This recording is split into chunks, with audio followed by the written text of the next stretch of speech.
When I was first diagnosed with celiac disease, the information that we were getting about transitioning to a gluten-free lifestyle was very overwhelming. My family was told to restock their entire kitchen, including pots, pans, plates, utensils, and cooking equipment. I was 17 at the time, and I was the only one in my family with celiac disease, so I felt horrible making my entire family restock their kitchen and get new utensils just for me. Instead, we compromised. I got a new toaster that was just for gluten-free bread to avoid cross-contact. Cross-contact is when crumbs or gluten-containing ingredients get into gluten-free food and can cause a reaction in people with celiac disease. Along with getting a new toaster, my mom and I spent the whole summer cleaning out our kitchen to make sure that there was no loose flour particles in the air that would possibly make me sick. While some may opt to get a whole new gluten-free kitchen, including pots, pans, utensils, and plates, my family found that cooking pots and pans along with utensils super well and then putting parchment paper over pans when cooking and baking was able to stop me from having a reaction and was a good alternative to restocking.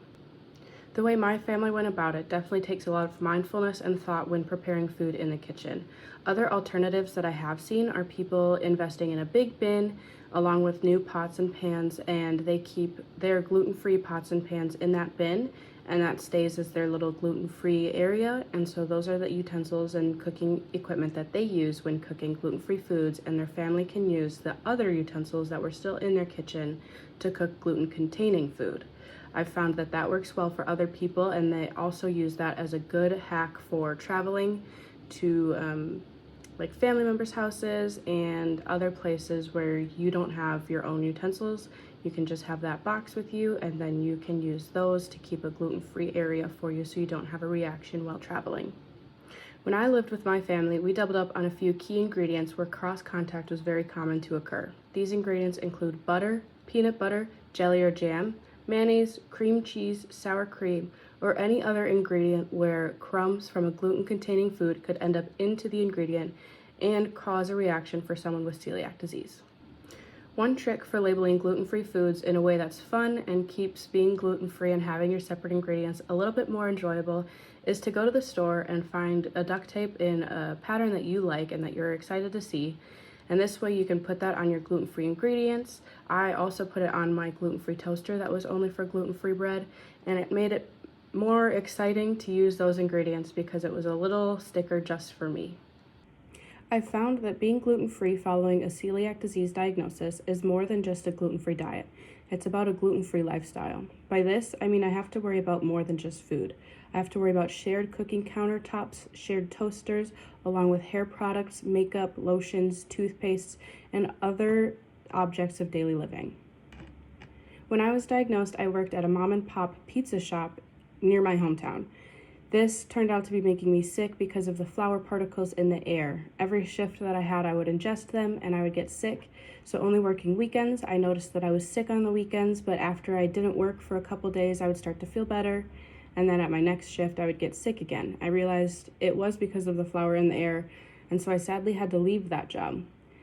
Along with that, I had a similar experience with a hair texturizing spray that I used. I noticed that I had started getting more sick recently and I hadn't tried any new foods or anything else new in my diet. I looked at the ingredient label on a hair product that I was using for braiding my hair, and I realized it had wheat protein in it, and while it was aerosolized, I was actually ingesting it when I was using it, and it was making me sick. So those are things to look out for when you do go gluten-free. You have to be very cognizant about what you put in your mouth, but you also have to be cognizant about what you use for hairstyling and also makeups, chapsticks, and lotions. Something I recently just learned after 6 years with celiac disease is that you have to be careful going to the dentist. I saw a video that a girl posted where she went to the dentist and asked about gluten-free toothpaste. I had never thought of that before, but it does make sense as it's something that goes in your mouth and you can actually ingest it. It would be safer to ask for gluten-free toothpaste when going to the dentist, and also to look for gluten-free toothpaste when going out shopping. I know that a celiac disease diagnosis and all this information I'm giving you can be super overwhelming. That's why I'm hoping that I can help. Because of this, my next video will be on how to read an ingredient label so you know what things to look out for. I'm hoping that I can help you on your transition to going gluten-free and transitioning into a celiac disease lifestyle. Thank you.